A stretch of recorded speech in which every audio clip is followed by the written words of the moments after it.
Okay, so this is video part 3 on how to improve mobility in your feet and toes, and we have Patrick Ward, and he is part owner of this facility with Ultimate Sports Performance, and Patrick is a neuromuscular therapist as well, and we're going to talk about some soft tissue approaches and some manual therapy approaches on how to improve toe function, specifically the big toe. Is that correct? Correct. Yeah. So Patrick, go ahead and take it away.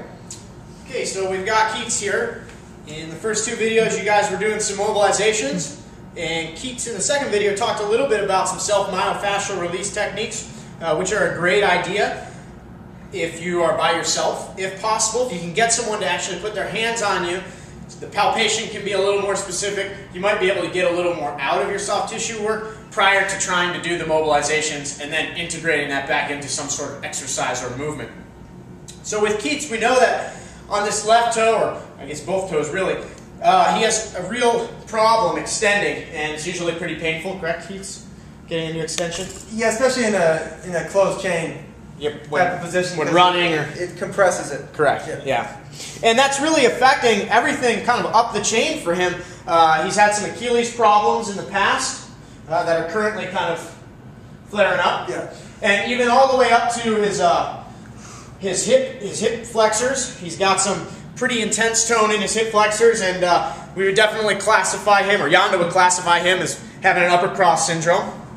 And sometimes that even affects his lower back, right? Absolutely. Some issues with his low back. So, I mean, we could bang all day on these hip flexors, but I don't think we're really going to affect them unless we address the big toe, because Keats is always going to have a problem with that end terminal stance, getting full hip extension, since he's always going to kind of get off the ground early in order to allow in order to make up for the lack of extension with big toe.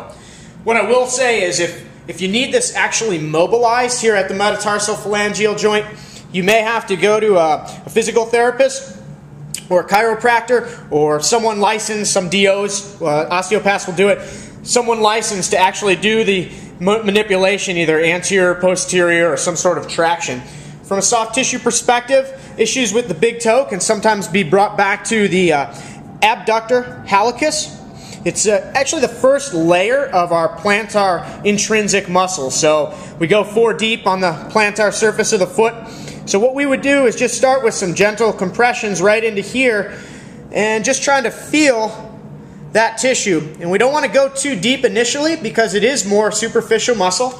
We want to feel areas where things feel unhealthy or congested. That right there doesn't feel too good to me. No, it's Keats, painful. how's that feeling to you? Excellent. So we would actually work through the superficial layer, through the plantar fascia, work into deeper layers. We can address the entire foot with this compression. Also being aware of things that refer up into the big toe or that joint. Keats, how's that feel? Quite tender. And does that give you any referral into the big toe? It kind of refers actually out through all the other digits? Even to like the 4th and 5th. Okay, so we would actually just hold that until it dissipates, usually about 8 to 12 seconds. Finally, after we finish with our soft tissue work there down at the great toe, before getting Keats off the table to do some of those mobilizations from the first 2 videos, we could put some muscle energy techniques in here. So I would actually take Keats' big toe, I'd extend it back to a barrier of resistance, and I'd have Keats just go ahead and gently, with about 30% effort, contract down into my finger, and we're going to hold that for 10 seconds. 3, 2, 1. Keats, go ahead and relax and breathe in, and as he exhales, I'm just going to go ahead and try and take that to the next barrier of resistance. You get a stretch with that? Don't feel much, but just It's pretty stiff. yeah. But I can see that it increased range of motion. Nothing short of a miracle. And of course, we wouldn't want to limit our treatment there. We would address some of these issues with the big toe. Since Keats does have Achilles problems, we'd actually work up into the calves, the gastroc and soleus, and then all the way up into the hip to finish the treatment, get Keats off the table, go through some of those mobilizations in the first video. Hope you guys found that helpful.